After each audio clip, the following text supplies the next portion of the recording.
Исәнмесез, эфирда яңалыклар вакыты, студияда Лина Хасеншина. Готовность в принципе в этом году нормальная, практически 100% тракторов готово. Авыл хуҗалыгы хезмәтчәннәре чәчү эшләренә әзер. Требования, которые положено проводить, мы также все это проводим. Ознакай егетләрен армия сафларына озата.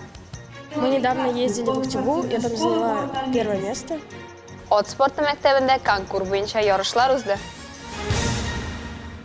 14 апрель көнне 18 саат 32 минутта Ленин урамының 20-нче йорты янында юл транспорт һәлакәте була. Toyota RAV4 автомобилен йөртүче Реза Фахретдин урамы ягыннан Радищев урамына таба юл тотканда, башлангыч мәгълүматларга караганда электр самокатында барган җәяүлегә өстенлек бирми һәм бердерә. 14 яшьлек яшүсмер көйләнми торган җәяүлеләр кишү юлы буенча хәрәкәт иткән була. Юл транспорт һәлакәтеннән соң машина йөртүче зыян күрүчене үзе медсанчасының кабул итү бүлмәсенә алып килә, аны травматология бүлегенә озаталар. Ознакай шәһәренең хәрби комиссариатында комиссия утырышы узды. 2022 елның язында күпме солдат хезмәт итәргә әзер, комиссия эше ничек узды? Бу хакта алдагы сюжеттан белерсез.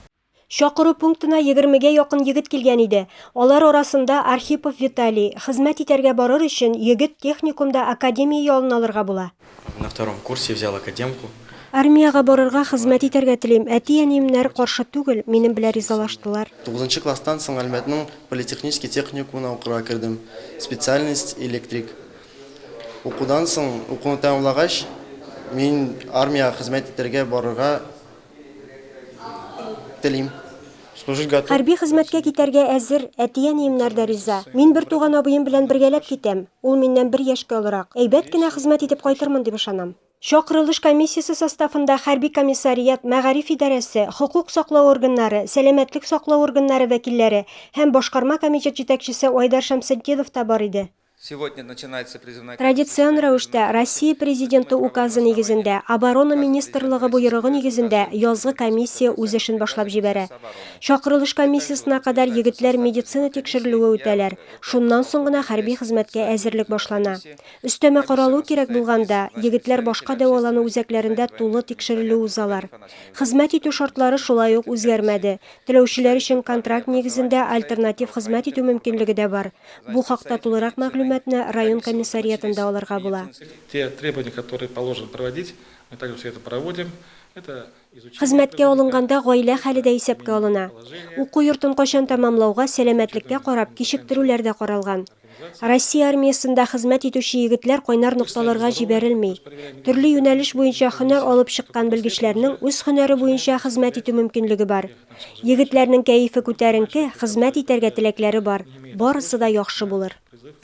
Узган ел Россия армиясы сафларында 150-гә якын азнакайлы хезмәт иткән. Хәрби хезмәткә алынучылар май ахырында китәчәк.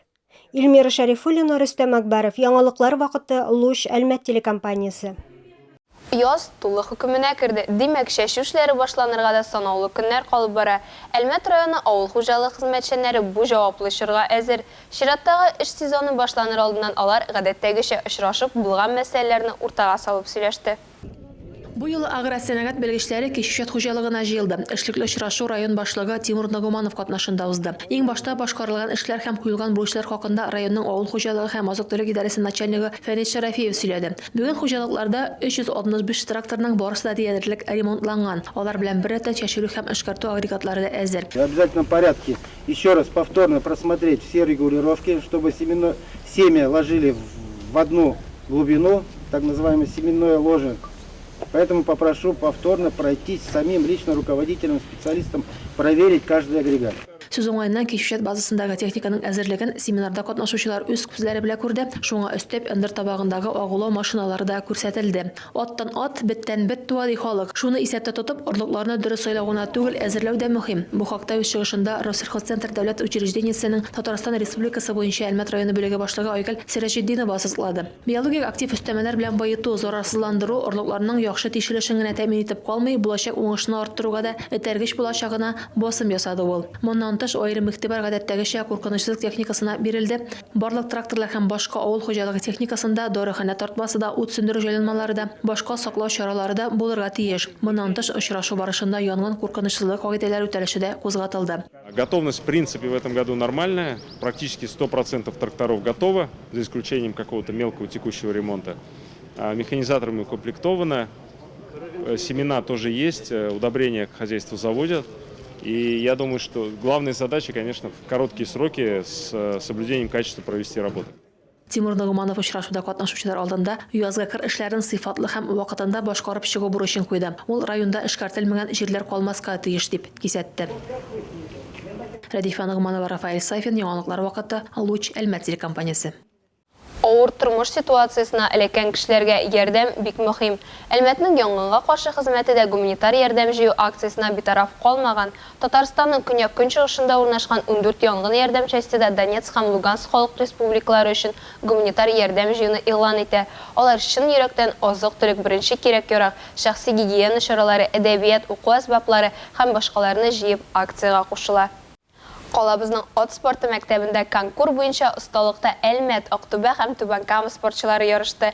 Әлеге очрашуның максаты май башында Мәскәүдә узачак җиңү кубогы ярышында катнашу өчен иң җитез атларны һәм төгәл җайдакларны сайлап алу. Әлеге ярышлар җиңү кубогының 5нче сезон кысаларында сайлап алу этабы булып тора. Ул Бөек Ватан сугышы каһарманнарына багышлана. Быелгысы исә тыл хезмәтчәннәре хөрмәтенә оештырыла. Районыбызның беренчелеге тыл хезмәтчәне Бишбала әнисе Фатыйма Шакирҗанова истәлегенә үтте. Ул Нәдер авылында туып үскән һәм 84 яшенә кадәр фронттан ирен көткән. Якташыбыз истәлеген мәңгеләштергән район ярышларында 20дән артык кеше катнашты. Ярышта Әлмәт, Түбән Кама, Актүбә ат спорты мәктәбе спортчылары һәм атлары катнаша. Биредә 10 киртәне узарга кирәк. Кем тиз һәм төгәл, шул җиңүче була. Ярыш булгач, төрлесе була. Осталыкларын күрсәтүчеләр арасында ягылучылар да булды. Бәхеткә ат та җайдакта имгәнмәде. 11 яшьлек Катя Багаева үзен яхшы хис итә. Катя конкурста да, выездкада да чыгыш ясый. Киләчәктә ул спорт мастер кандидаты булырга һәм күбрәк ярышта катнашып җиңүче булырга ниятли. На спорте я уже 6-й год. Пришла я сюда всего лишь один раз ходила на экскурсию, мне понравилось и решила я тут остаться. Полина Кулагина исә бары тик конкурста чыгыш ясый. Киләчәктә тренер булырга хыяллана. Аның инде 2нче ыллар разряды бар. Мы недавно ездили в Актюбу, я там заняла 1 место. Это был этап Победы, и победители поедут в Москву. 2 көн барган ярышларда 40лап спортчы катнашты. Җиңүчеләр дипломнар һәм кубоклар белән, атлар исә йөгәннәренә тагыла торган махсус билге белән бүләкләнде.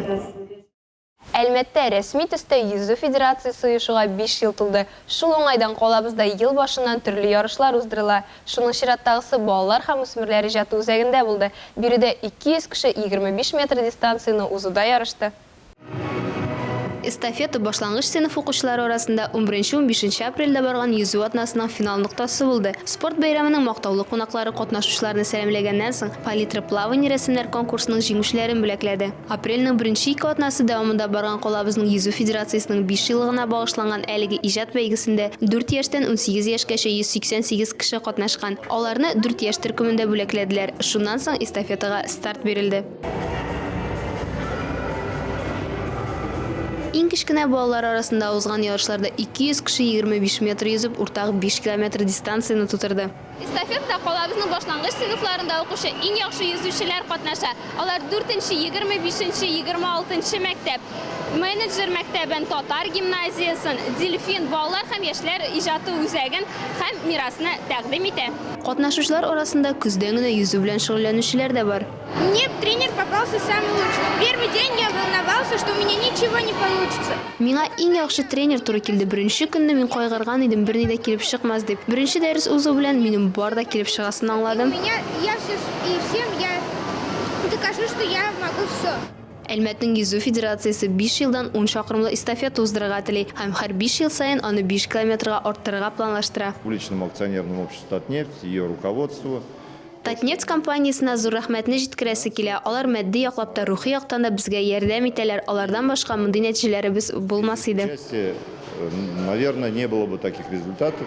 Яңа уку елыннан калабызның барлык мәктәпләрендә җәлеп итеп башлангыч сыйныф укучыларын йөзәргә өйрәтә башларга ниятлиләр һәм балалар белән генә чикләнеп калмаячаклар. Йөзәргә өйрәнүдә әти-әниләрен дә кызыксындырачаклар.